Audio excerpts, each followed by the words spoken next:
Going to look at using some normal household cling film for this technique, and all I've done is torn a strip off a normal household cling film and screwed it up into a ball.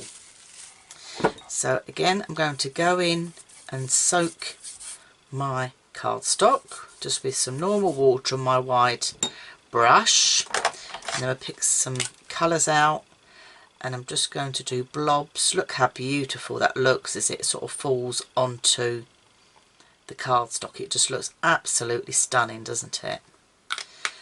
Let's pick up some other colours now. Let's have a bit of green.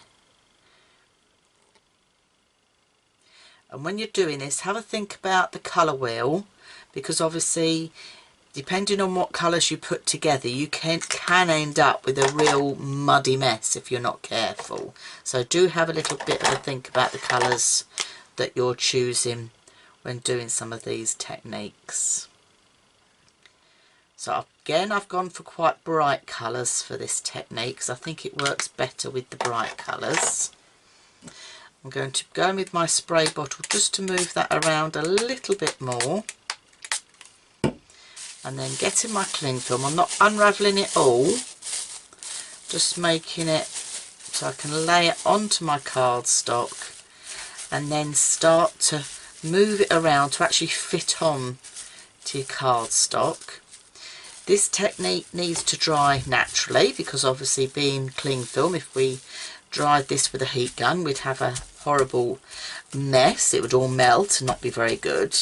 And I'm just patting that down and getting all those lovely creases going on in the card.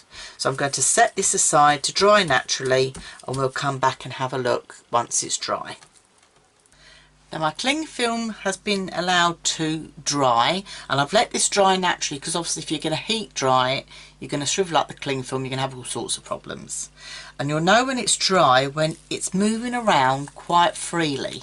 Okay, so if I take that away, you can see there's hardly any ink or left on the cling film itself, so I can always screw that up and use it again. So pop that in your crafty bag. But can you see the impression that you've got left? I've used quite strong colours with this so you could see it, but you can see that rippling sort of marbled effect that you get. And every time you use this cling film technique, you're going to get a different look every single time. And I think you will agree, it looks absolutely amazing.